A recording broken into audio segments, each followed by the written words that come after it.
Salam, Assalamualaikum. Luar biasa, saya harus katakan kepada Pak Dr. Bambang yang begitu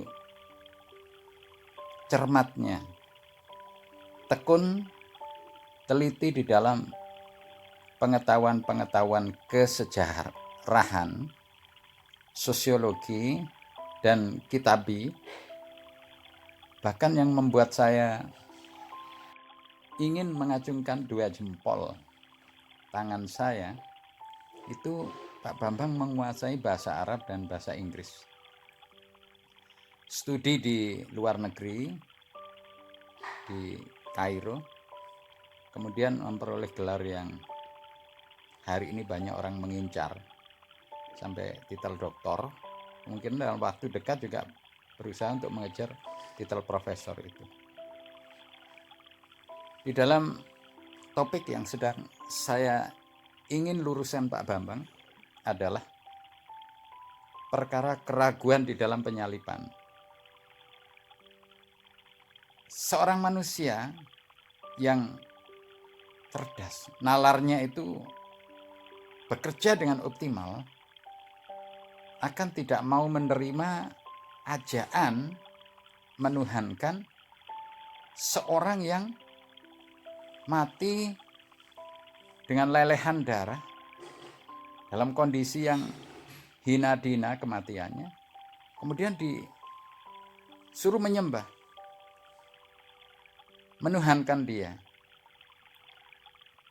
Tapi kenapa hari ini perkara penyalipan ini dijunjung tinggi, dipopulerkan sebagai Tuhan yang menebus dosa? Hanya orang-orang yang tidak bisa melihat yang bisa menerima ajaran seperti ini. Kalau orang yang melihat, itu akan pasti bertanya, siapa yang membunuh? Kenapa bisa dibunuh? Kenapa yang membunuh itu kok bisa lebih kuat daripada yang harus kita sembah?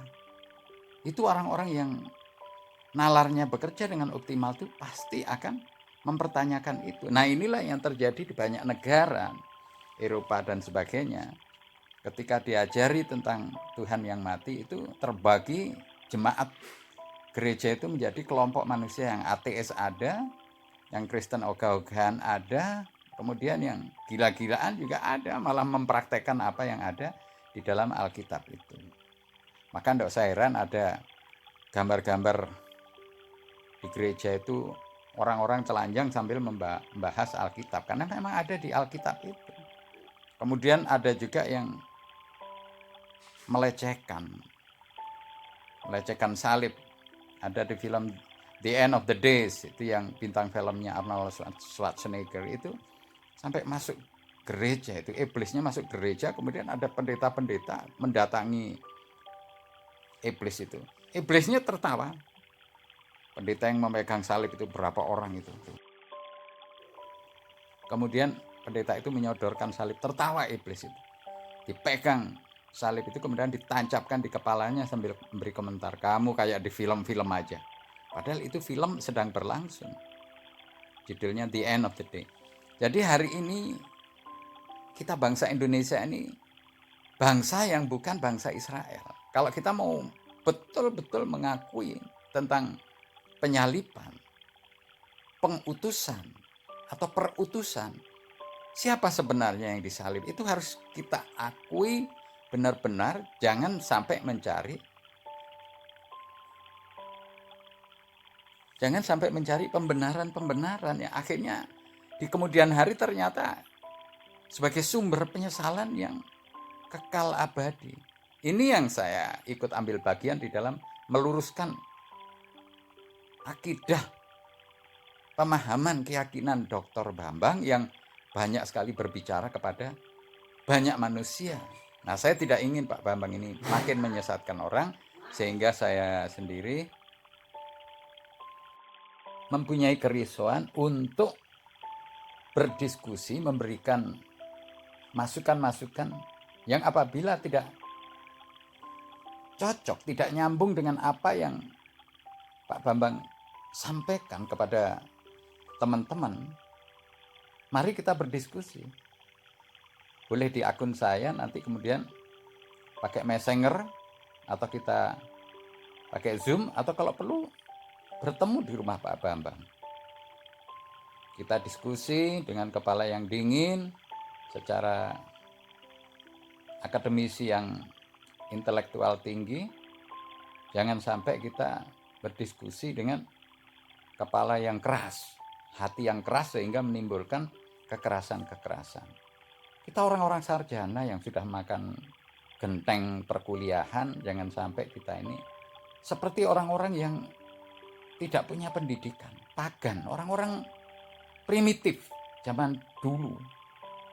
Kita ini kan sekarang makanan enak, susu, McDonald, Kentucky, pizza, makanan-makanan yang bergengsi. Kemudian opor, ayam betutu, banyak makanan-makanan bergizi jika dibandingkan dengan orang tua kita dulu.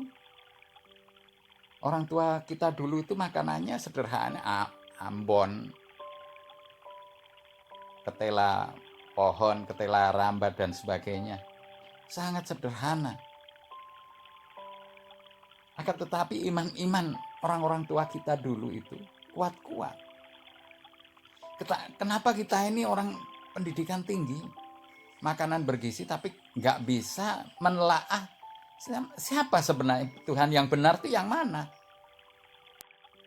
Jangan sampai kita terjebak dengan keadaan lingkungan kita, entah orang tua kita atau tetangga kita atau atasan kita atau istri kita, suami kita, sehingga kita tetap menekuni kesesatan, kesalahan yang harusnya kita tinggalkan. Kita ini bukan bangsa Israel. Injil itu diturunkan kepada Nabi Isa itu untuk bangsa Israel, karena beliau itu diutus untuk domba-domba yang sesat, yang tidak mau mengikuti Nabi Musa. Dulu Nabi Musa membawa sekitar 40.000 bangsa Israel, tapi sebagian besar bengel-bengel, kurang ajar.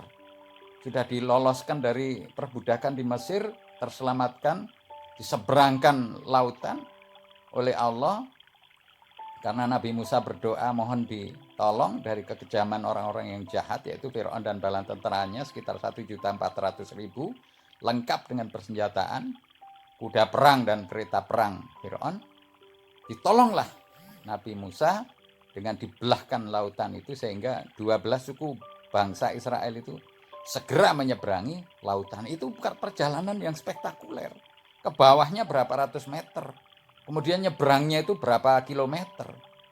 Nah, hari ini kita ini bukan bangsa Israel, tidak hidup di zaman Nabi Musa, tidak hidup di zaman Nabi Isa alaihissalam.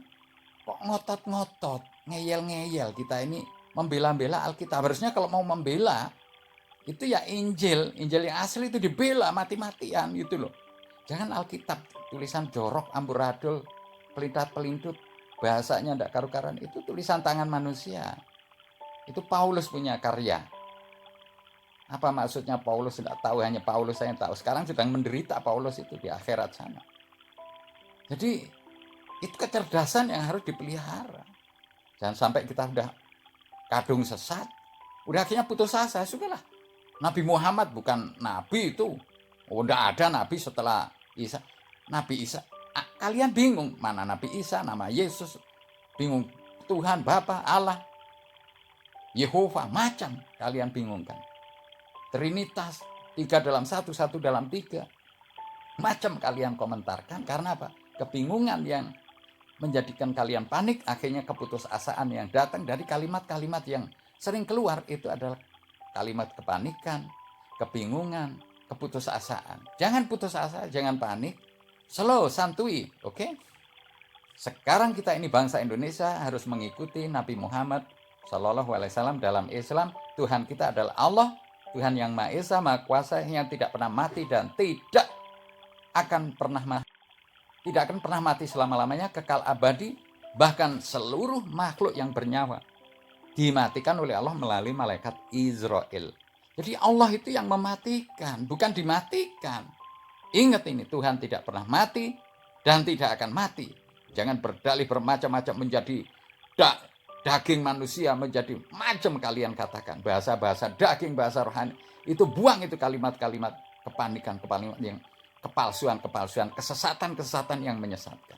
Jadi saya ini karena risau, penuh kasih sayang kepada kalian, kalau mau berdiskusi mari duduk dengan tenang, kepala dingin, intelektual tinggi, jangan seperti orang-orang primitif zaman dulu yang menurut aja, diajak dalam kesesatan menurut. Dulu sebelum datangnya Nabi Muhammad SAW itu kebanyakan orang jahiliyah. Ingat, penyalipan yang hari ini diakui adalah model voodoo.